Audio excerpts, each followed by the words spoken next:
మీరు పాడుతున్నప్పుడు విశ్వనాథ్ గారు ఉండేవారా, అంటే రికార్డింగ్స్ అవుతున్నప్పుడు? డెఫినెట్గా వస్తారు, వితౌట్ ఈ సో పర్టికులర్. ఏమన్నా చెప్పి కరెక్షన్స్ చేసేవారా వాణి గారు? చెప్తారండి, చెప్తారు.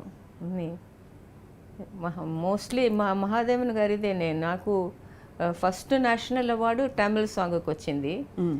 Second and third, second Sankarabharanam, third Swathikiranam, Aanati Neeyara. అవును అవును, అది సో బ్యూటిఫుల్ పిక్చర్. అవన్నీ విశ్వనాథ్ గారే డైరెక్ట్ చేశారు కదా. అవును, గ్రేట్ డైరెక్టర్, గ్రేట్ డైరెక్టర్.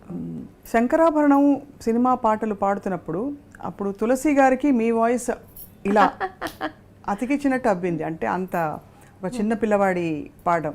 దానికి ఏమన్నా మీరు ప్రత్యేకంగా గొంతుని కొంచెం ఏ లేదు, ఆ విధంగానే స్వాతికిరణంలో కూడా మాస్టర్ మంజునాథ్ వారు కూడా చిన్న స్మాల్ బాయ్ కదా, వారి కోసం పాడాను.